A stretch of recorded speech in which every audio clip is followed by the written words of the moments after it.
안녕하세요. 사연 읽어주는 남예입니다.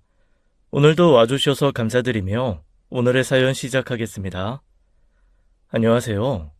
저는 얼마 전 인생의 중대한 결정을 내린 30대 여성입니다. 저는 정말 찢어지게 가난한 집에서 태어나 자랐어요.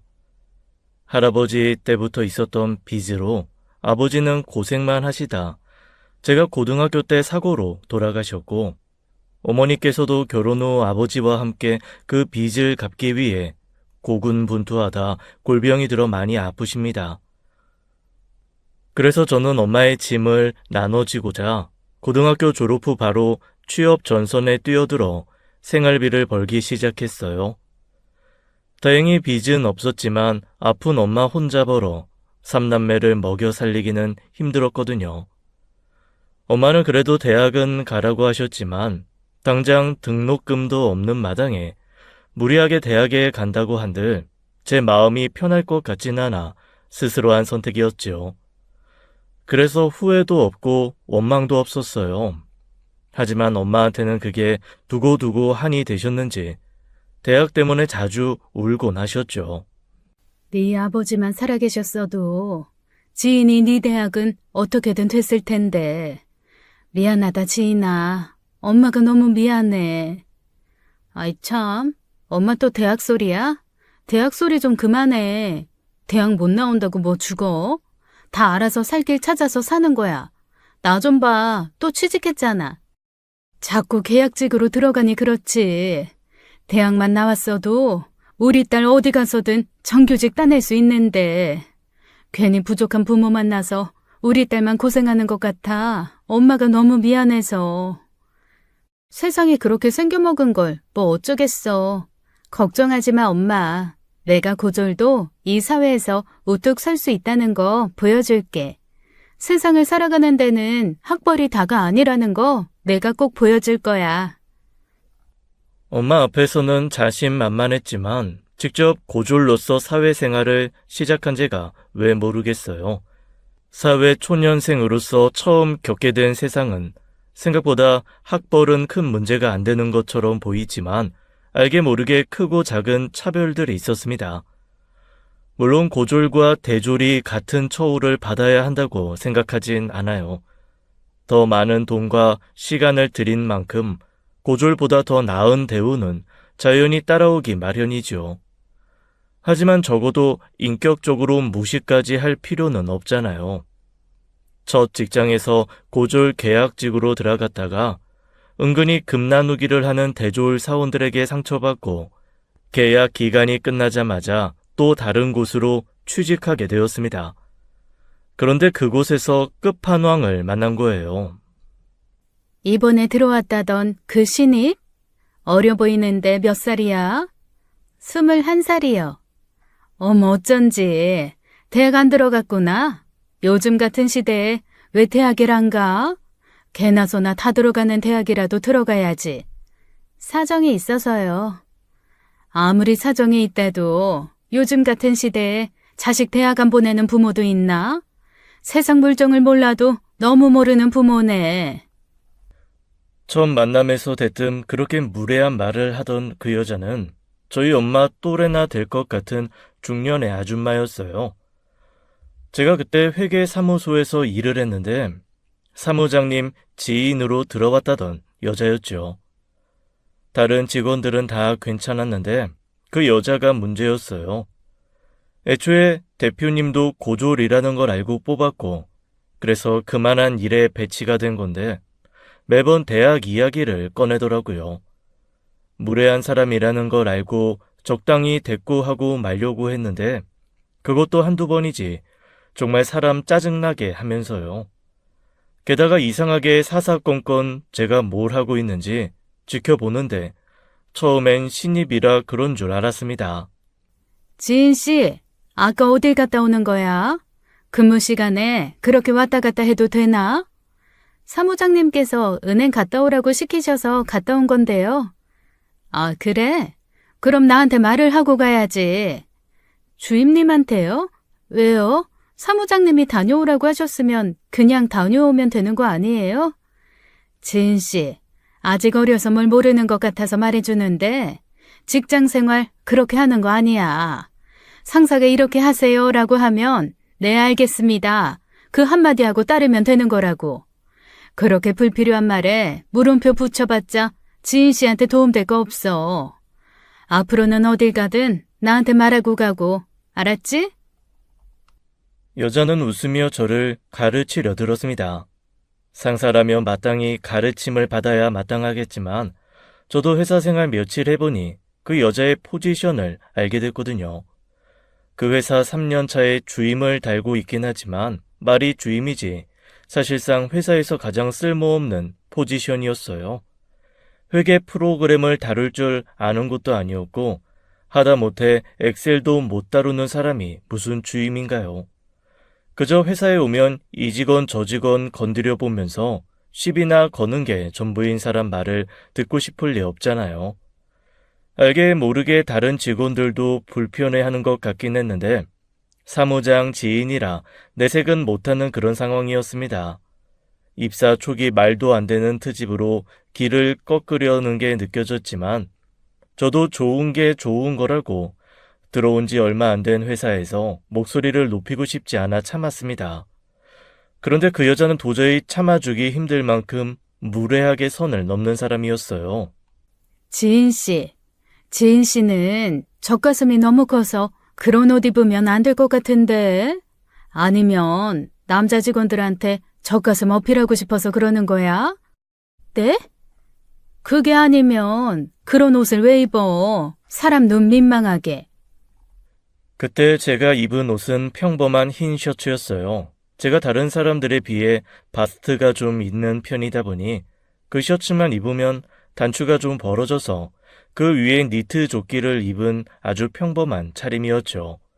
그런데 꼭 집어 사람들 앞에서 그것도 젖가슴이라는 민망하고 노골적으로 언급하니 너무 수치스럽더라고요. 다른 직원들도 순간 경악하는 것 같았지만 저를 생각해서 애써 못 들은 척하고요. 순간 전 표정 관리가 되지 않고 눈을 어디다 둬야 할지 모르겠더라고요. 그냥 있는 옷 입은 거지 어떤 의도를 가지고 입은 건 아니에요. 제 옷에 신경 쓰지 마세요. 아니 어떻게 신경을 안 써? 무슨 아스팔트에 방지턱 마냥 툭 튀어나와 있는데. 그럼 제가 여잔데 튀어나와 있지 움푹 파여 있겠어요? 제가 수영복 입고 회사 온 것도 아닌데 왜 제 옷 가지고 그러세요? 아니 그냥 그렇다는 거지. 왜 그렇게 날카롭게 굴어? 지인 씨, 오늘 생리해? 젊은 여자들 생리할 때마다 생리통 유세 떤다더니 지인 씨도 그런 거야? 우리 회사에는 그런 사람 없는데. 결국 저는 자리를 박차고 나와버렸고 얼굴이 화끈거리는 수치심에 견디지 못하고 눈물을 쏟고 말았습니다. 뒤늦게 따라 나온 다른 여직원들이 저를 위로해 주었죠. 어머 지인이 어떡해. 장주임님 표적됐나 봐. 원래 혜진 씨한테 그러더니 요즘 지인 씨 들어오고 나서는 지인 씨한테만 그러잖아. 그러게 말이야. 아유 어쩌냐 지인 씨. 그냥 무시해. 장주임님이 원래 그런 사람이니까 한 귀로 듣고 한 귀로 흘리는 게 최선이야. 그냥 걔가 짖나 보다 하고 흘려들어. 어차피 장주임님 말 새겨 듣는 사람도 없으니까. 다들 그냥 못 들은 척 참으라고 했지만 제 성격이 그렇게 유순하고 만만한 편은 아니었습니다. 어려운 집안에서 장녀로 자란다는 건 부모 대신에 동생들을 위해 나서야 할 때가 많다는 것이었어요. 예의는 지키되 항상 할 말은 하고 살았는데 직장이다 보니 그게 쉽지 않았을 뿐이죠. 그날 제가 운 건 수치심과 분함 때문이었지 울면서 가만히 당해주겠다는 건 아니었어요. 사람이 그런 모습을 보였으면 보통은 내가 좀 과했나 보다 하며 자중하기 마련이잖아요. 그런데 그 여자는 그게 없더라고요. 어느 날은 발목까지 오는 스커트를 입은 날이었습니다. 그런데 갑자기 제 스커트를 거의 허리까지 훌러덩 뒤집으며 그러는 거예요. 아유 더워 죽겠는데 길기도 길다. 아 왜 이러세요? 긴 치마를 안에 속치마도 따로 입지 않고 속옷만 입었는데 회사에서 갑자기 치마 속 맨다리를 보이게 된 저는 너무 놀라 소리쳤습니다. 그런데 그 여자는 뻔뻔하게 제가 유난을 떤다는 듯 그러더라고요. 그러게 누가 그렇게 긴 치마 입고 오래? 나는 이 여름에 긴 머리 치렁치렁 다 풀어 헤치고 다니는 여자들이랑 그렇게 긴 치마 입고 다니는 여자들 이해가 안 되더라. 보는 사람 생각도 해줘야지. 보기만 해도 답답하고 더워 죽겠는데. 주임님 보기에 덥다고 남의 치마를 그렇게 함부로 들쳐요? 아유, 알았어. 별것도 아닌 거 가지고 빽빽 소리 지르네. 다들 있는 자리에서 불편하게. 적당히 해, 적당히. 늘 그런 식이었습니다. 어느 날은 젖가슴 큰 것 좀 보라고 대놓고 가슴을 만지질 않나 엉덩이 한번 만져보겠다고 하는 등 아무리 여자라지만 성희롱을 밥 먹듯이 하는 거예요. 웃긴 건 남자 직원들한테는 안 그러면서 꼭 저나 여직원들은 그렇게 괴롭힌다는 것이었죠. 참다 사무장님께 말씀드렸지만 원래 그런 사람이니 적당히 참으라는 대답을 듣고 결심했습니다. 제가 나서야겠다고요. 그만한 회사는 어디서든 들어갈 수 있는데 굳이 참고 버틸 이유가 없었죠. 나갈 땐 나가더라도 눈에는 눈, 이에는 이, 똑같이 해줘야 속이 시원할 것 같더라고요. 따지고 보면 똑같이 해줘서 문제 생기면 최악의 퇴사지, 인생이 망하는 거 아니잖아요. 그 여자 때문에 미련도 없는 회사, 뭐라도 하자 싶어 그때부터는 저도 막 나가듯 똑같이 한 거예요. 지인 씨, 아무리 남자가 좋다지만 허리 라인이 너무 두드러지는 거 아니야? 그게 무슨 말씀이세요? 말을 알아듣게 하세요. 눈치가 없네. 남자들 보라고 그렇게 허리 라인 드러나는 옷 입는 거 아니냐고. 옷을 입으면 당연히 자기 허리 라인대로 드러나기 마련이죠.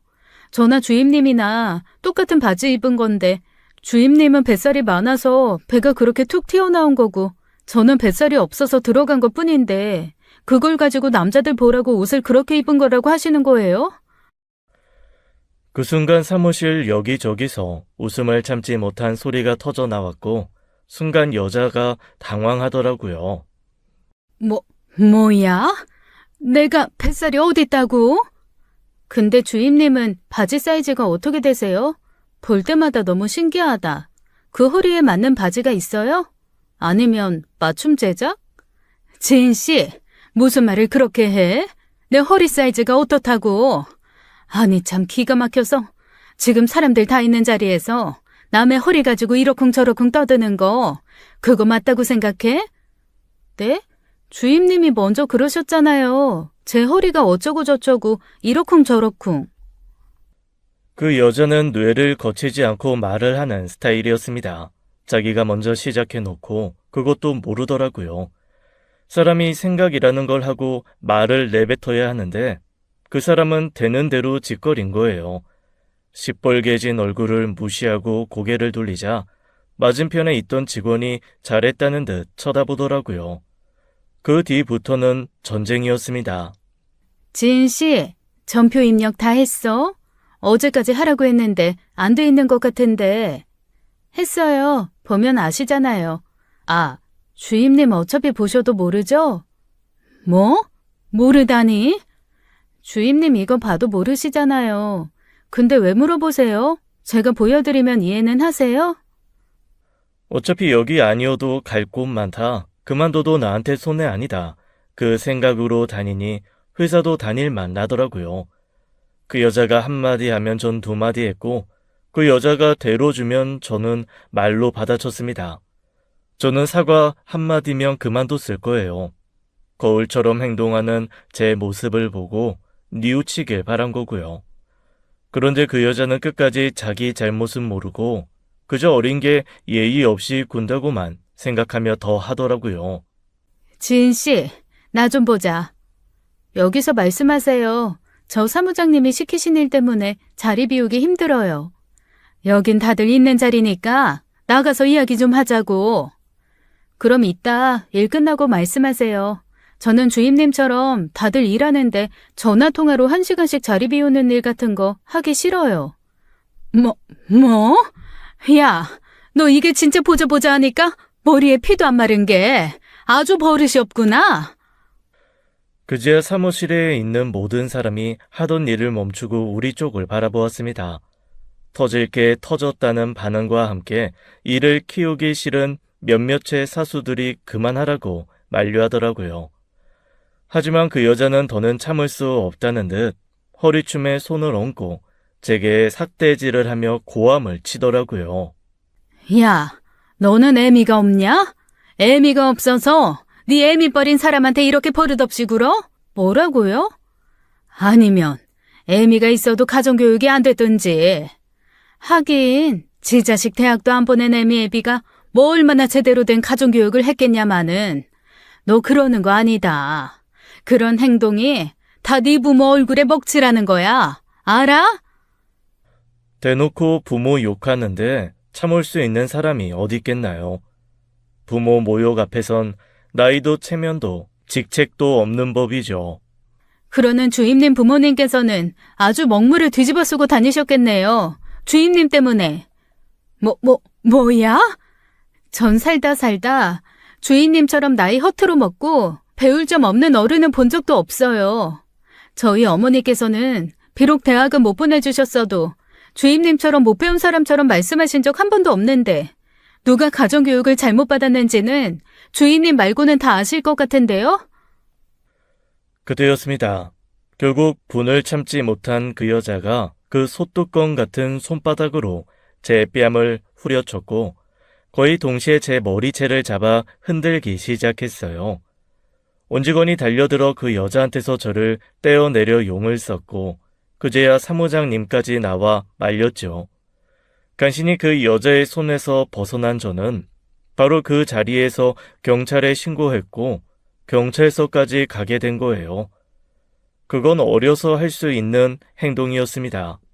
어차피 그렇게 된 마당에 제가 회사를 계속 다니겠다는 생각으로 경찰서까지 갔겠어요. 그 자리에서 전 폭행으로 그 여자를 고소했고 회사에도 사직서를 냈죠. 그리고 그냥 나오지도 않았어요. 사무장님 선에서 마무리하려던 거 대표님 찾아가 하고 싶은 말 다 하고 그만뒀습니다. 어린 게 대바라지게 할 말 다 한다고 생각하실 수도 있는데요. 회사에 미꾸라지처럼 물을 사람이 있는데 그 사람 하나 때문에 다 불편해하는 거 뻔히 알면서도 참으면서 일해라. 돈 주는 곳 아니냐고 회유하고 피해자만 참으라고 하는 회사 더는 못 다니겠습니다. 대표님께서 어디까지 아시는지 모르겠지만 장난이라는 이름으로 몇 번이나 행해졌던 성희롱까지도 저는 그냥 넘어가지 않을 생각이에요. 나중에 회사를 나오고 나서 다른 직원들에게 들은 이야기로는 대표님께서 모든 직원들을 1대1 면담을 하셨대요. 그때 직원들이 쌓아뒀던 불만을 터뜨렸고 대표님도 그제야 사무장과 그 여자의 만행을 알게 된 거였어요. 결국 그 일로 그 아줌마도 잘렸고 사무장도 잘렸다고 하더라고요. 그 회사를 나왔다고 해서 그 여자와의 악연이 끝난 건 아니었습니다. 사무장과 결탁해 인사 서류를 본 건지 저희 집까지 찾아와 제게 고소를 취하하라고 난동을 부렸거든요. 하도 버릇없게 굴어서 제대로 살라고 어른이 혼 좀 낸 거 가지고 뭐 폭행? 야, 이게 폭행이면 쌍코피 터지고 뭐 하나 찢어진 사람들은 살인이냐? 그렇게 오바 떨어서 사람 망신 주고 일까지 잘리게 하니까 좋아? 좋디? 아, 이거 왜 이러세요? 사람 몸에 손을 댔으니 폭행인데 잘못한 줄도 모르고 여기까지 와서 행패해요? 당장 가세요. 또 경찰 부르기 전에 가시라고요. 당장 취하해. 당장 고소 취하하라고. 그때 엄마가 안 계신 게 다행이었어요. 엄마한테는 자세히 말씀드리지 않고 일이 맞지 않아서 그만뒀다고만 했거든요. 그날 함께 집에 있었던 고등학생인 남동생이 무슨 일이냐며 나왔는데 남동생을 보고 안 되겠다 싶었는지 그제야 그냥 가더라고요. 그 뒤로는 전화로 문자 메시지로 폭언에 가까운 연락을 하면서 당장 그만두라고 난리였습니다. 일이 그 지경까지 됐어도 진심 어린 사과, 아니 흉내뿐인 사과를 했더라면 적당히 하고 그만뒀을지도 몰라요. 그런데 그 여자는 적반하장으로 제가 자기 인생 망쳤다고 끊임없이 제 탓만 하더라고요. 어차피 고소해도 벌금형으로 끝날 거 왜 저렇게 찾아와 사람을 못 살게 구나 했는데 알고 보니 그 일로 집에서도 문제가 된 모양이었습니다. 5번째쯤 집에 찾아왔을 때 그러더라고요. 너 이러다 나 이혼당하면 나 그때 눈에 뵈는 거 없어. 그때 가서 후회하지 말고 당장 취하해. 폭행 고소 한 번 당했다고 이혼이라니 알만하네요. 그게 어떻게 제 탓이겠어요. 아줌마가 원래 그런 사람이라 그런 걸 텐데. 안 그러던 사람이 폭행 고소 당했다고 이혼하자고 하면 그쪽이 이상한 거고. 너 진짜 악랄하구나. 기어이 내 인생 망쳐보겠다 이거야? 자업자득이죠. 제 탓하지 말고 자기 자신의 행동을 돌아보세요. 전부 아줌마가 자기 인생 말아먹은 건데 누구 탓을 해요? 너 내가 경고했어? 나 이혼하는 순간 너도 끝이야. 내가 너 다시 만나서 꼭 혼쭐을 내줄 거니까. 저도 더는 못 봐주겠네요. 저는 뭐 안 참고 있는 줄 알았죠? 저는 그 길로 또 경찰을 불러 그 여자를 쫓아냈습니다. 스토킹으로도 고소장을 넣었죠. 여자는 자기가 할 말이 있어서 찾아간 거라고 난동을 부렸지만 상대가 원치 않는 방문이 지속될 시 죄가 될 수 있다는 건 절대 인정하지 않았어요. 결국 고소장이 들어가고 나서야 그 여자 얼굴 볼 일도 없어졌죠. 제 인생에 그렇게 최악의 인간은 처음이었습니다. 신년 액땜이 아니라 인생 액땜을 한 거라고 생각하고 앞으로는 그런 사람을 만나지 않길 간절히 바랬죠. 하지만 그 여자는 생각보다 더 나쁜 사람이었어요. 잊힌 악연이 될 수 있었는데 다시 내 인생에 나타날 끝까지 자기 무덤을 파더라고요. 어쨌거나 고소로 벌금형이 선고되었다는 소식을 듣게 된 후 어느 날이었습니다. 전 회사 대표로부터 연락이 온 거예요. 잠깐 시간 좀 내주었으면 좋겠다는 말에 나갔더니 대표님께서 허리를 숙여 사과하더라고요. 몰랐다는 말은 변명받게 되지 않으니 하지 않을게요. 이런 일이 있을까봐 사원들 전부 내 손으로 뽑았는데 장송자는 사무장 부탁으로 특별히 데려온 사람이었거든요. 사무장 믿고 별 문제 없을 거라고 생각했었는데 너무 일 핑계로 사원들 못 챙긴 것 같아 미안하네요. 법의 힘을 빌린 만큼 문제 있다는 걸 인지하지 못했던 거 진심으로 사과할게요. 아니에요. 바쁜 대표님께서 어떻게 그런 일까지 일일이 알겠어요. 전 사무장님한테 말씀드리면 대표님도 자연히 알 거라고 생각했었는데 사무장님이 그분과 완벽하게 한패였을 거라곤 생각지도 못했어요. 저도 이 일로 많이 배웠고 괜한 무리를 일으킨 것 같아서 대표님께도 죄송합니다. 이렇게 따로 사과해 주셔서 오히려 감사해요. 다른 직원들한테 물어보니 지은 씨가 일을 꽤 잘했다고 하더라고요. 사무장이랑 장성자 씨가 없다고 해서 돌아와 달라고 하는 건 양심 없는 일 같고 대신 내가 아는 사람 회사에 지은 씨 추천 좀 하려는데 어때요? 아직 일 구한 거 아니면 거기로 가봐요. 하던 일도 비슷해서 업무 때문에 적응하기 힘들진 않을 거예요. 생각지도 못하게 대표님의 배려 덕분에 더 좋은 조건의 직장에 입사할 수 있게 된 거예요. 어떻게 보면 낙하산으로 계약직도 아닌 정규직이 된 셈이었지만 고졸 포지션이라 그런지 다른 직원들도 별로 개의치 않는 것 같았습니다.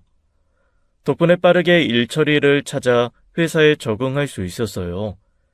다행히 그곳은 그 여자처럼 무례한 직원들이 없었고 좀 무난한 회사 생활을 할 수 있었죠. 그러다 우연히 고객으로 만난 남자와 연애도 하게 된 거예요. 처음엔 고객이라는 이유로 거리를 뒀는데 꾸준히 찾아와 그야말로 물량 공세, 애정 공세를 퍼부었습니다. 더운 날엔 커피 사다 주고 추운 날엔 앞에서 기다렸다가 퇴근하는 제 주머니에 따뜻한 캔커피 넣어주면서요. 부담스럽다 고객이랑 연애한다는 이유로 직장에 밉보일까봐 걱정된다고 거절도 했지만 여러 달 꾸준한 모습을 보이는 남자친구에게 넘어간 겁니다. 소개팅과 짧은 연애 2번이 전부였던 저에게 왜 저렇게 잘해주나 싶을 정도로 과분한 사랑을 주는 사람이었어요. 그래서 저도 마음을 열게 되었고 저희 집안 사정까지 오픈하게 된 거예요. 사실 나 연애할 만큼 여유 있는 사람은 아니야. 엄마는 아프셔서 주기적으로 병원 다니셔야 하고 이제 대학생 된 동생이랑 아직 고등학생인 동생도 있고. 그랬구나. 그래서 지인이 네가 그렇게 책임감이 강한 거였어. 남다른 책임감을 가졌다 싶었는데 다 이유가 있었구나. 그게 아니라 남들처럼 평범한 연애를 하려면 내가 아니라 다른 사람이랑 하는 게 좋을 것 같아서 그래. 마음 더 깊어지기 전에 정리가 필요하면 정리하는 게 좋겠다는 생각에서 말하는 거야. 남들처럼 평범한 연애가 뭔데. 지금처럼 일 끝나면 만나서 영화도 보고 저녁도 먹는 데이트 정도는 할 수 있잖아. 집에 들어가는 돈 때문에 그러는 거면 내가 다 부담할 수 있어. 그건 아니지만 그냥 미래를 함께하기 힘든 사람이라는 걸 이야기하고 싶은 거야. 지안아, 우리가 나중에 어떻게 될지는 모르겠지만 그건 우리가 지금 헤어져야 하는 이유가 되지 않는다고 생각해. 너는 그렇게 동생들이랑 엄마, 네 가족들을 위해서만 살 거야? 결국 동생들도 다 자라서 자기 인생 찾아갈 텐데 그때도 동생들 바라보고 살래? 가족을 위해 사는 거 대단하고 멋진 일이야. 하지만 너를 위해서도 살아야 하지 않겠어? 남자친구는 제 사정을 다 이해해주는 사람이었습니다. 대학을 나온 남자친구와 달리 대학을 나오지 못했다는 사실도 상관없다고 하더라고요. 남자친구는 헬스 트레이너를 하다 친구와 동업으로 헬스장 사업을 하는 사람이었어요. 자기가 대학을 나오긴 했지만 자기도 대학 안 나와도 되는 일 하고 있지 않느냐고, 대학에 가지 않고도 어린 나이부터 성실하게 살아온 제 인생을 존중한다고 말해주는 사람이었죠. 놓치기 아까운 사람이었고 어딜 가서 저만한 사람을, 내 삶을 이렇게 이해해 줄 수 있는 사람을 만날 수 있을까 싶을 정도로 좋은 사람이었어요. 그렇게 5년이라는 짧지 않은 연애를 한 겁니다. 오랜 연애를 했지만 우여곡절 같은 것도 없었어요. 그만큼 서로가 서로에게 잘 맞는 상대였다고 생각했습니다. 저희 엄마가 아파서 병원에 가야 할 때는 부탁하지 않아도 먼저 나서서 데려다 주기도 하고, 계절별로 제철 과일 준비에 찾아와 일찍이 사위 노릇도 했었죠. 결혼한 것도 아닌데 벌써부터 사위처럼 너무 그러지 말라고 몇 번이나 만류했지만 저 혼자 가장 노릇하는 게 보기 힘들어 그런 거라고, 사랑하는 여자친구 위해서 그런 정도는 할 수 있다고 했죠. 그러니 저도 남자친구 부모님께 뭐라도 해야 할 것 같잖아요. 그래서 만난 지 2년째쯤 되었을 때 이야기를 꺼내본 적이 있었습니다. 이번 추석 때 나도 오빠 집에 가서 인사드릴까? 매번 오빠만 우리 집에 오는 거 미안한데. 뭐하러, 부담스럽고 힘들지. 나중에 기회 되면 인사드리자. 그래도 내가 너무 염치가 없잖아. 매번 오빠한테 받기만 하고. 내가 하면 또 뭘 얼마나 했다고. 부담 갖지 마. 어머님도 좋은 분이시고 나한테 잘해주시니까 마음에서 우러나와 하는 거지. 나도 잘할 수 있는데. 남자는 결혼 전에 여자친구 집 들락거린다고 흠 안 되지만 여자는 다르대. 주변에서도 결혼 이야기 나오기 전에는 여자친구 집에 데려가지 말라고 하더라. 괜히 고생시키는 길이라면서. 나도 다 생각이 있어서 그러는 거니까 부담 갖지 마. 우리 부모님도 결혼 이야기 나오기 전에 여자친구 데리고 오는 거 별로 안 좋아하셔. 남자친구가 그렇게까지 이야기하니 그때는 그렇구나 싶었었어요. 그때는 연애한 지 2년밖에 되지 않기도 했고 저도 좀 어렸으니까요. 하지만 30대가 코앞으로 다가오니 슬슬 결혼 이야기가 나오든지 이별이 나오든지 해야 하는 거 아닌가 싶더라고요. 사귀는 동안 한 번도 결혼 이야기는 해본 적은 없었고, 저야 20대 끝물이지만 남자친구는 진작 30대였거든요. 그러다 보니 주변 친구들도 매번 한마디씩 했었어요. 근데 너는 오빠가 결혼하잔 소리 안 해? 오빠 나이도 있는데 그 정도면 결혼해야 하는 거 아니야? 아직 일이 바빠서 결혼은 먼 것 같은데. 야, 그 나이면 1, 2년 만나고도 결혼 전제로 사겨. 너는 5년씩이나 만나놓고 아직도 결혼 얘기가 안 나온다는 게 말이 돼?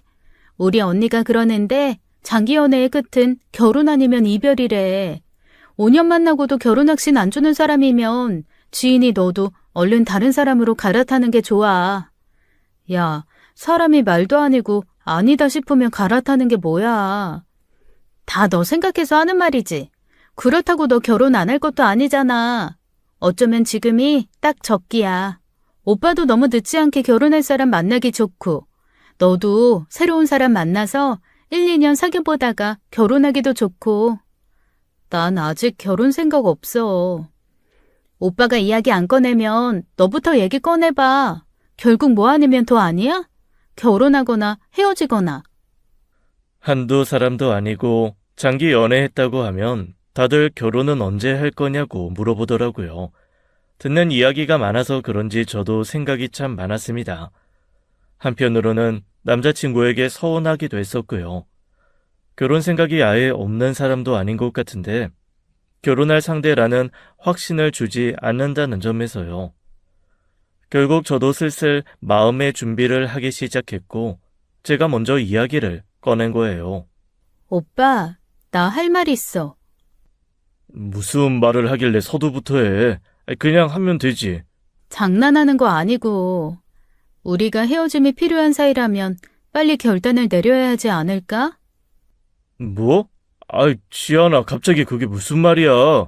헤어짐이 필요한 사이라니. 오빠는 이제 34시고 나는 이제 29인데 오빠도 나도 더 늦기 전에 뭔가 결정을 내려야 할 때가 아닌가 싶어서. 오빠도 누군가와 결혼은 할 거 아니야. 내가 결혼할 상대가 아닌 거면 얼른 다른 사람 만나야 하지 않겠어? 뭐? 지인아, 대체 무슨 말을 하는 거야? 결혼을 한다면 너랑 하겠지. 내가 다른 사람이랑 결혼할 거라고 생각했어? 나랑 결혼한다고? 그런 말 없었잖아. 오빠 나이도 있는데 앞으로 어떤 계획이 있는지 한 번도 나랑 미래 계획에 대해서 이야기한 적도 없었고. 그거야. 아이, 지금 내가 상황이 좋지 않으니까 당장 결혼할 수 있는 상황은 아니라서 안 꺼낸 거지. 오빠 상황이 어때서? 사업도 잘 되고 일도 잘 된다고 좋아했잖아. 내가 비록 돈을 많이 모은 건 아니지만 둘이 함께 시작하는 데 있어서 욕심내는 사람도 아니고 나를 잘하는 만큼 경제적인 문제가 결혼에 걸림돌이 되진 않는다고 생각하는데. 알지. 근데 나도 사정이 있어서 그런 거야. 절대 너랑 결혼할 마음이 없어서 그런 게 아니라. 지안아, 미안해. 네가 그렇게까지 진지하게 고민하고 있을 줄은 몰랐어. 내가 미리 말했어야 하는데. 오빠 사정이 무슨 사정인진 모르겠지만 오빠도 나도 확실히 해야 한다고 생각해. 나도 결혼 생각이 아예 없는 것도 아니고 나이도 있으니까 차차 미래를 생각할 수 있는 사람을 만나야 할 것 같아. 엄마도 은근히 물어보시는데 그럴 때마다 뭐라고 해야 할지도 모르겠고. 우리가 너무 오랫동안 당연하게 만나서 미처 생각하지 못한 부분이 있을지도 몰라. 잠깐 생각할 시간을 갖는 게 어때? 지인아. 떨어져서 지내보고 내가 오빠한테 진짜 필요한 사람인지 아닌지 생각해보는 것도 좋다고 생각해. 헤어지자는 게 아니라 그만한 기회를 갖자는 거야. 저는 그런 시간이 필요 없다는 남자친구를 설득해 시간을 가져보기로 했습니다. 저도 남자친구와의 관계를 객관적으로 생각해 볼 시간이 필요하다고 생각했거든요. 어렸을 때야 결혼은 먼 이야기였지만 30대가 가까워지니 친구들 말대로 결단이 필요하다고 생각했어요. 그렇게 일주일쯤 남자친구와 연락을 하지 않고 지냈을 거예요. 할 말이 있다는 남자친구의 연락에 나갔더니 차 안에서 한참 뜸을 들이더라고요. 그게 끝이거나 시작이 될 거라고 생각은 했지만 그때만 해도 제 앞에 기다리는 건 오랜 연애의 끝이라고 생각했죠. 그만큼 연애하는 동안 남자친구가 결혼에 대한 그 어떤 말도 하지 않았던 거예요. 그런데 남자친구가 꺼낸 말은 너무나 뜻밖의 것이었습니다. 갑자기 주머니에서 뭔가를 꺼내더니 결심한 듯 이야기하는 거예요. 지은아, 우리 결혼하자. 어? 갑자기? 생각 많이 해봤어. 너랑 떨어져 있는 그 일주일이 나한테는 지난 5년보다 더 길더라. 너 없이 안 될 것 같아.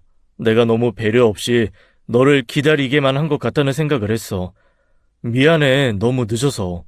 드라마나 영화에서 청혼받고 우는 사람들을 보면서 공감하지 못했는데 저도 모르게 눈물을 왈칵 쏟고 말았었어요. 대단한 이벤트가 있는 청혼은 아니었지만 남자친구의 진심이 느껴졌었거든요. 이제 끝났구나. 이제 새로운 시작에서 행복한 신혼생활을 할 일만 남았구나 싶었습니다. 세상에 태어나 감동받아 울어본 적은 그때가 처음이었는데 그 순간이 너무 바보 같았다고 생각하게 되는 일이 기다리고 있었던 거예요. 남자친구가 오랫동안 결혼을 망설였던 이유도 나중에야 그 진실을 알게 된 겁니다. 그렇게 청혼을 받은 이후 결혼 준비를 시작했었어요. 주변에 결혼한 친구가 한 명밖에 없어서 모든 것이 서툴고 어렵더라고요. 일단은 청혼 받은 만큼 남자친구 부모님께 인사를 드려야 한다고 생각했는데 남자친구 생각은 달랐습니다. 우리 부모님 바쁘셔서 좀 이따가 하자. 좀 이따 언제? 집 구하고 혼수하고 그러고 나서 하자고? 그래도 괜찮아. 상견례도 늦게 해도 상관없고. 그건 좀 순서가 너무 아닌 것 같은데. 엄마도 일단 어른들한테 먼저 제대로 인사드리고 시작하는 게 맞다고 생각하시고. 알아. 아는데 시간 내기가 어려워서 그래. 남자친구는 자꾸 이해하기 힘든 핑계를 댔었어요. 제 고민을 듣던 친구는 조심스레 그러더라고요. 지인아, 오빠 설마 유부남 아니야? 뭐? 야, 말도 안 되는 소리. 우리가 몇 년을 만났는데. 야, 그 몇 년 만났는지 그게 중요한 게 아니야. 사람이 작정하고 속이면 유부남이 대수냐? 깜빵 갔다 오는 것도 속이지. 야, 왜 그래, 불안하게. 이상하잖아. 한두 해 사귄 것도 아닌데. 아직도 남자친구 부모님 한 번 안 봤다는 것도 이상하고. 며느리 노릇했어야 한다는 게 아니라 적어도 한 번은 식사 정도는 할 수 있었던 거 아니야? 거기다 결혼 얘기가 나왔는데도 자꾸 미루는 게 보통 이유가 아니고서야 말이 안 되지. 아무리 바빠도 며느리 될 사람 얼굴 보는 게 힘들어? 그렇지. 한지인, 너 똑순이야. 5년 연애, 결혼 얘기 없으면 헤어지자 했던 거 포부로 밀어붙이라고. 저는 친구의 말에 용기를 얻어 다시 한번 세게 밀어붙였어요. 아무래도 찝찝해서 결혼은 다시 생각해 보는 게 좋겠다고 하자 남자친구는 그제야 사색이 된 얼굴로 실토하더군요. 하지만 문제는 그 사실이라고 꺼낸 이야기조차 저한테는 의아함이 좀 남았다는 거였어요. 미안해. 실은 우리 집안에 사정이 있어서 그랬어. 부모님이 오랫동안 별거 중이시거든. 별거? 같이 만나신 지도 좀 오래됐는데 내 결혼을 핑계로 다시 만나게 하기에는 두 분 사이가 그렇게 좋은 편이 아니야. 따로따로 인사드린다고 해서 결혼식도 따로 할 수 없는 건데 아무튼 내가 설득하는 데 시간이 좀 필요했어. 그런 거면 진작 말해줬으면 좋았잖아. 내가 이해 못해줄 사람도 아닌데. 우리 집도 엄마 혼자고. 너랑은 좀 사정이 다르다고 생각했지. 미안해. 내가 얼른 부모님 설득해서 상견례 날짜 잡아볼게. 그제야 뭔가 일이 잘 되려나 싶었습니다. 며칠 뒤 남자친구가 정말로 상견례 날짜를 잡아왔거든요. 그런데 그건 제가 닥칠 엄청난 위기의 시작일 뿐이었고 진실을 교묘하게 위장한 거짓이었죠. 상견례를 일주일쯤 앞둔 어느 날이었어요. 남자친구가 갑자기 똥 마려운 강아지처럼 안절부절 못하더니 어려운 부탁을 하더라고요. 지안아, 부탁이 있는데 무슨 부탁인데 그래? 우리 신혼집 말이야. 우리 엄마랑 한 달 정도만 살 수 있을까? 어? 갑자기 그게 무슨 말이야?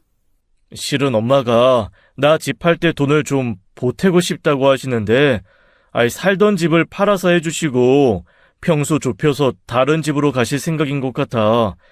거기가 지인분 집인데 그렇게 이사하고 어쩌고 하면 한 달가량 기간이 떠서 잠깐만 우리 집에서 지내면 안 되냐고 하시네. 아, 그래? 근데 오빠, 굳이 그렇게까지 안 보태주셔도 되잖아. 나도 말은 했지. 엄마가 보태주지 않으셔도 된다. 내가 충분히 알아서 하겠다. 근데 엄마 마음이 그렇지 않은가 봐. 외동아들 뭐라도 해주고 싶으신 마음 때문에 그러신다는데 나도 마냥 거절만 하는 건 좀 힘드네. 남자친구의 부탁은 어머님과 함께 한 달가량 신혼생활을 함께 해야 한다는 것이었어요. 그것도 집 문제로요. 하지만 저는 굳이 그렇게까지 해야 할 필요성을 못 느끼게 했더라고요. 애초에 저는 집에 대한 욕심도 없었습니다. 남자친구가 사업을 하고 있다지만 사업 특성상 빌린 돈도 많아서 큰 돈 구하는 게 쉽지 않다는 건 알았어요. 저도 모은 돈이 많지 않기 때문에 남자친구한테 큰 걸 바라는 것도 아니었고요. 그냥 두 사람이 함께 지낼 수 있는 원룸이 작으면 투룸까지도 구해볼 수 있다고 생각했거든요. 그런데 처음부터 꺼낸 아파트 전세에 부모님의 어려운 돈이 들어간다고 하니 제 마음이 편치도 않았죠. 아무리 그래도 그건 아닌 것 같아. 어머님이랑 같이 살아야 하는 건 둘째치고 형편이 넉넉하셔서 도와주신 거야 감사히 받겠지만 그게 아니라 살던 집까지 팔아서 주신다는 걸 어떻게 받아? 내가 그만한 능력이 있는 며느리도 아니고 뭐하러. 그러지 말고 오빠 그냥 어머님한테 이미 집 구했다고 하고 받지 말자. 아파트 전세 안 가도 돼. 원룸 투룸 난 그냥 오빠 같이 지낼 수 있는 곳이면 돼. 그래도 내 체면이 있지. 결혼하자고 해놓고 이 나이에 원룸살이가 말이 돼? 내가 직업이 없는 것도 아니고 명색이 사업한다는 사람인데 충분히 구할 수 있는데 엄마가 그렇게 말씀하시니까 그러는 거야. 실은 그때 말했다시피 우리 가족한테도 사정이 있어서 엄마가 나랑 떨어져서 살아서 한번 같이 살아보고 싶어서 저러시나 싶은 것도 있고. 아, 그래? 그러실 수도 있지. 어머님은 오빠랑 살고 싶으셨을 거니까. 나도 어지간하면 말도 안 꺼냈을 거야. 내 손에서 해결했지. 근데 엄마 마음도 이해가 가니까 1년도 아니고 한 달인데 아들이 그 정도 부탁도 못 들어드리나 싶어서. 그렇게까지 이야기하는데 그래도 안 된다고 하는 건 어쩐지 자식된 도리로 안 될 것 같았어요. 그래서 일단 그렇게 해보자고 내키진 않았지만 수락을 했고 그 문제는 나중에 다시 이야기하기로 했죠. 그런데 며칠 후 엄마랑 혼수 문제로 가전을 보러 간 날이었습니다. 남자친구에게도 미리 이야기했었는데 그래도 같이 살 집인데 남자친구 의견도 필요하다 싶어 연락을 했거든요. 오빠, 사진 봤어? 엄마가 냉장고는 해주시고 싶다고 하셔서 보고 있는 중인데 어때? 냉장고? 지은아, 냉장고 안 사도 돼. 내가 말을 안 했구나. 엄마가 냉장고는 해주신다고 하셨거든. 냉장고랑 옷장은 따로 안 해도 될 것 같아. 어? 아, 그래? 혹시 어떻게 하실 건지 여쭤봤어? 색상이나. 글쎄, 엄마한테 물어보고 말해줄게. 처음엔 감사한 마음도 들었는데 그 후로도 연락이 없어 답답하더라고요.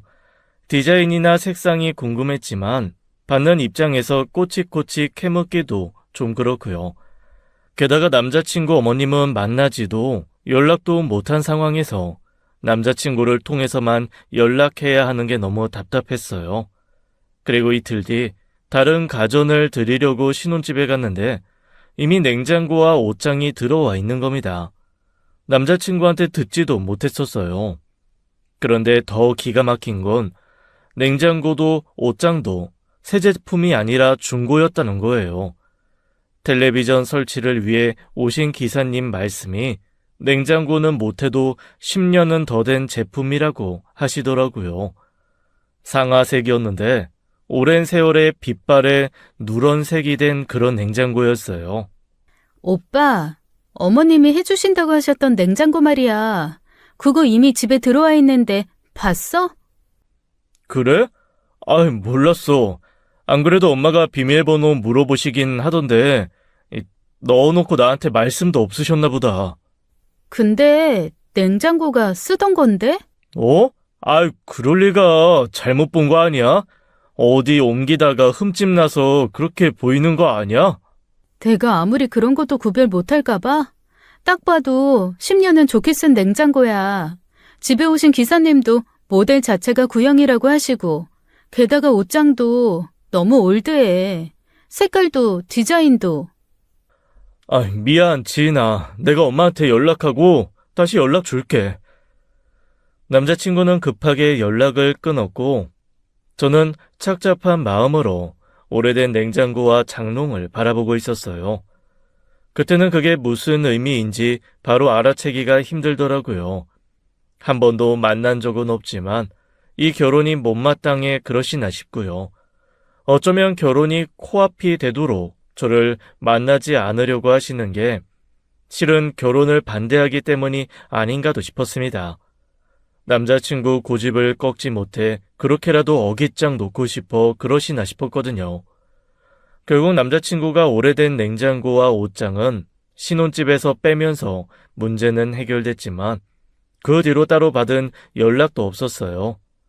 상견례 전에 따로 한번 만나 뵙고 싶다고 했지만 시간이 안 맞는다는 핑계로 결국 처음 온 게 상견례 자리였죠.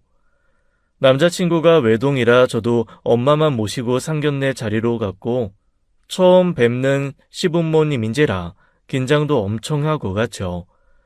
그런데 상견례 자리에 간 저는 그 자리에서 얼어붙고 말았어요.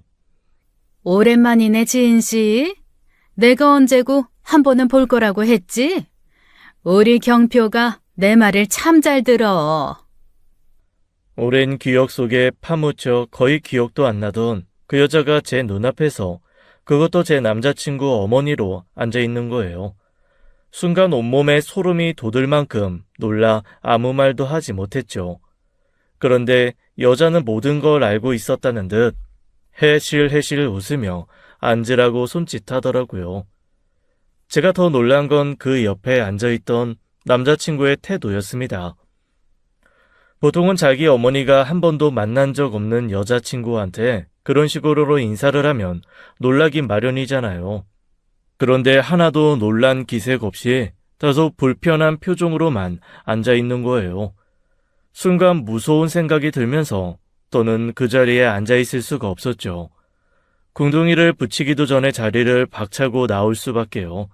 그러자 엄마도 무슨 일이냐고 따라 나오고 남자친구도 따라 붙었죠. 진아! 이거다. 오빠 다 알고 있었지? 그래서 자꾸 만남을 미뤘던 거였어. 맞지? 진아, 그게 아니라... 언제부터야? 언제부터 오빠 엄마랑 내 관계 알고 있었어? 그게... 설마 아니지? 처음부터였던 거 아니지? 믿을 수 없다는 제 표정에도 남자친구는 대답을 하지 못했습니다. 그러니까 남자친구는 처음부터 저와 그 여자 관계를 알고 있었던 거예요. 정확히는 그 여자가 저한테 자기 아들을 붙인 거였습니다. 처음엔 엄마 부탁이었어. 웬 정신 나간 여자 때문에 고소당해 힘들어하는 엄마 보기도 힘들었고 그것 때문에 아버지랑 이혼한 걸 보고 나도 복수하고 싶은 마음에 시작한 건 사실이야. 뭐라고? 정말로 5년 전부터, 이 모든 게 5년 전부터 시작된 일이라는 거야? 하지만 진심이 아니었던 건 아니야. 엄마 말만 믿고 너한테 접근해서 너를 알게 된 후로는 엄마 말이 틀렸다는 걸 알았어. 그래서 엄마한테도 1년도 안 돼서 헤어졌다고 거짓말했었고, 그래서 결혼이 늦어질 수밖에 없었어. 우리 관계를 엄마한테 어떻게 설명해야 할지도 모르겠고, 너한테도 어디서부터 어디까지 솔직해야 할지도 몰라서. 기가 막혀 정말. 어떻게 사람을 얼마나 등신천치로 봤으면 그런 짓을 해. 어쩔 수 없었어. 나도 첫 단추를 잘못 꿰인 거 인정할게. 하지만 그 뒤로는 하루도 진심이 아닌 적이 없었어. 싸가지도 개념도 없다는 엄마 말과 다르게 너는 책임감도 강하고 예의도 바르고 인간 대 인간으로서 존경할 만한 부분도 있었다는 것도 다 진심이었다고. 그걸 어떻게 믿어? 지금 이 상황에 나보고 그 말을 믿으라고? 무서워. 정말 소름 끼칠 정도로 무서워. 어떻게 그걸 숨기고 지금까지 5년이 넘는 시간 동안 사람을 기만할 수가 있어? 남자친구는 급기야 그 자리에서 무릎을 꿇었습니다. 그 뒤로 그 여자와 남자친구의 아버지까지 나와 무슨 일인가 싶어 쳐다보고 있었어요. 같이 살자는 건 뭐야? 다 알면서 저 여자랑 한 달 동안 같이 살자고 했던 건 뭐였어? 그게 결혼하고 싶어서 엄마랑 딜했어. 엄마는 절대 안 된다고 반대하는데. 그때였습니다. 잠자코 듣고 있던 그 여자가 끼어들어 그러는 거예요. 내가 가지고 놀다가 버리라고 했지. 누가 진짜 결혼까지 하랬어? 어이구, 내가 이렇게 될 줄은 몰랐지. 그래도 지인 씨, 내가 허락했어. 고맙지 않어? 내가 내 아들한테 쳐줬는데 대신 딱 한 달만 달라고 했지. 내가 분이 안 사라지니까 한 달만 복수할 기회를 달라고 해서 얻은 기회거든. 뭐라고요? 복수요? 아니야. 일단 엄마 설득하려고 그렇게 하자고 했지만 내가 다 막아줄 생각이었어. 같이 살면서 엄마 때문에 상처받을 일 없게 내가 다 막을 생각이었다고. 너랑 엄마 인연 모르는 건 아니지만 나한테도 엄마는 엄마잖아. 그래서 나도 중립 외교같이 그렇게 해볼 생각으로. 웃긴다 진짜. 중립? 진짜 어이가 없어서. 비켜. 더는 할 말 없으니까. 예, 유경표. 당장 일어나지 못해? 그깟 여자애가 뭐라고 거기서 빌빌거리고 있어? 고졸에 편부모 가정에 가장처럼 자란 애 며느리로 들이겠다고 한 내 결심이 잘못된 거지. 얼른 못 일어나? 네가 하라고 하는 대로 할게. 평생 같이 살면서 사죄하며 살게. 아니, 내가 생각이 짧았어. 엄마랑 인연 끊으라고 하면 인연도 끊을게. 나 너랑은 못 헤어져. 우리가 어떻게 헤어져? 우리가 함께한 세월이 얼만데. 그 함께한 세월 5년을 죽도 밥도 아닌 것처럼 만든 사람이 바로 오빠야. 오빠는 처음부터 돌이킬 수 없는 강을 건넌 거야. 그 어떤 말로도 변명이 안 돼. 비켜. 꼴도 보기 싫으니까. 그때는 남자친구가 원망스럽다기보다는 무서우면서도 너무 안타까웠어요. 저희가 사랑했던 그 기간까지도 거짓이었다고 말하고 싶지 않았으니까요.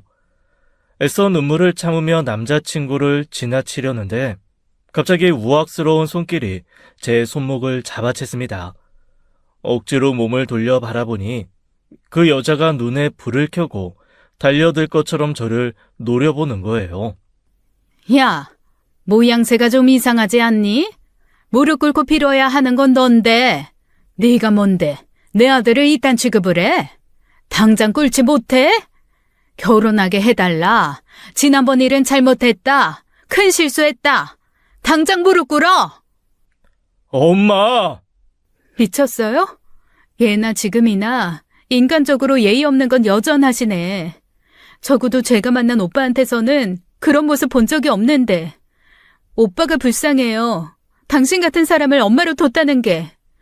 이게 미쳤나? 그 순간 여자는 다시 한번 손을 휘둘렀습니다.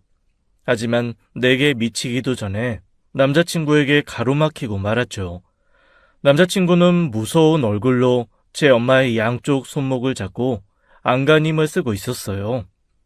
그러다 결국 남자친구의 힘에 뒤로 나동그라지고 말았죠.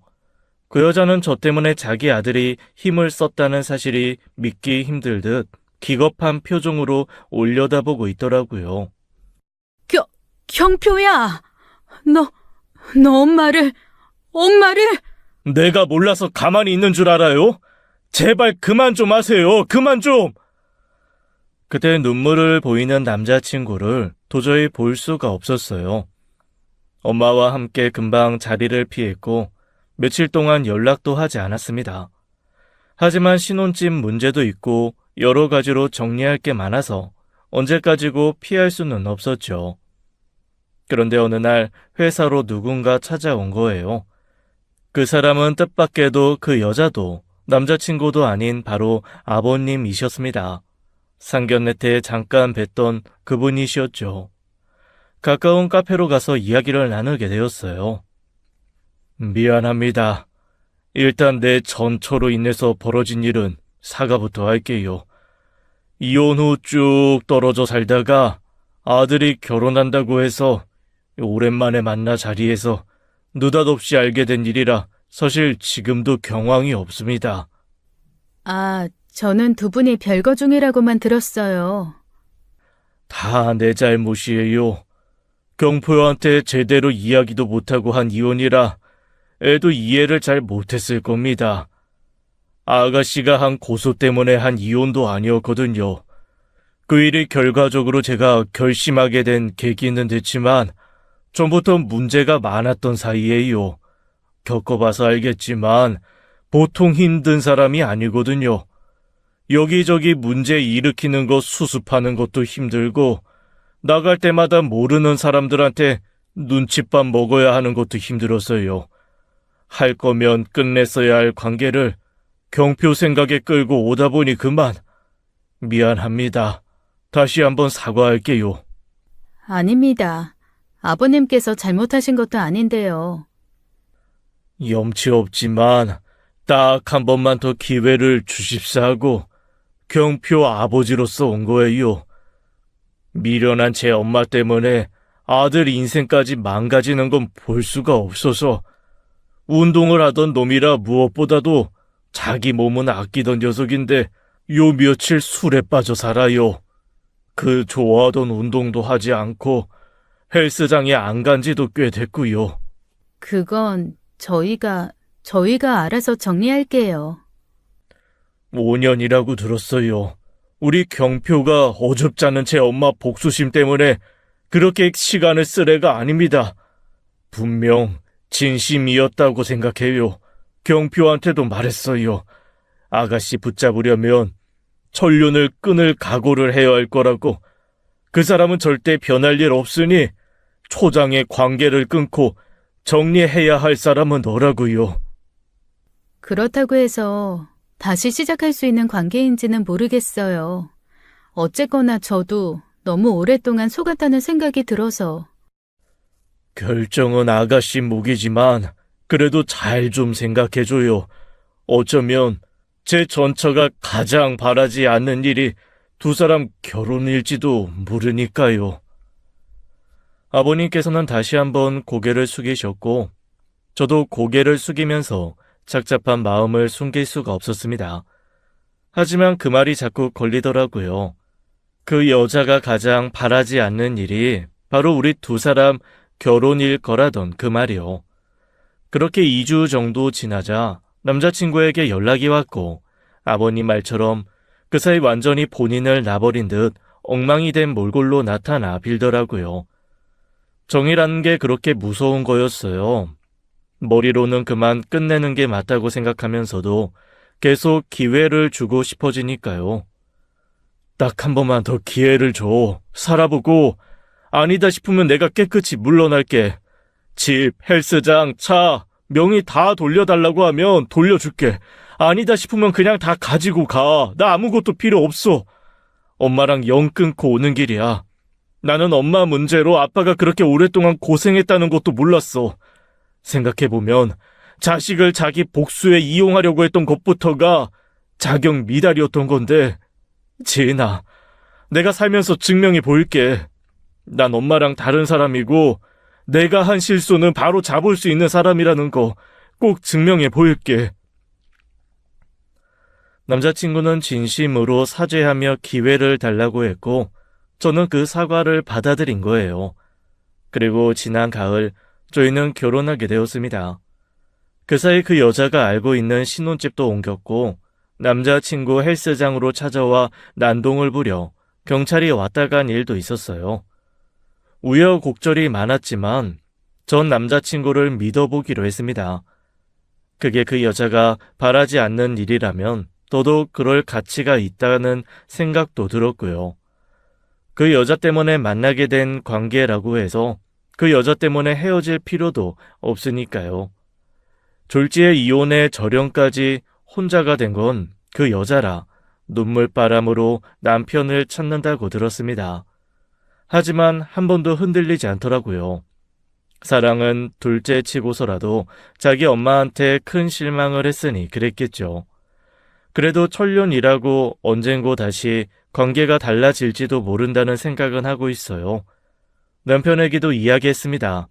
그런 상황이 온다면 이해는 하겠지만 전 뒤도 돌아보지 않고 이 관계를 포기하겠다고요. 남편은 절대 그럴 일은 없을 거라고 했죠. 저도 부디 그럴 일이 없길 바랄 뿐입니다. 지금까지 사연 읽어주는 남녀였습니다. 끝까지 함께 해주신 여러분 감사드리며 저희는 다음 사연으로 돌아올게요.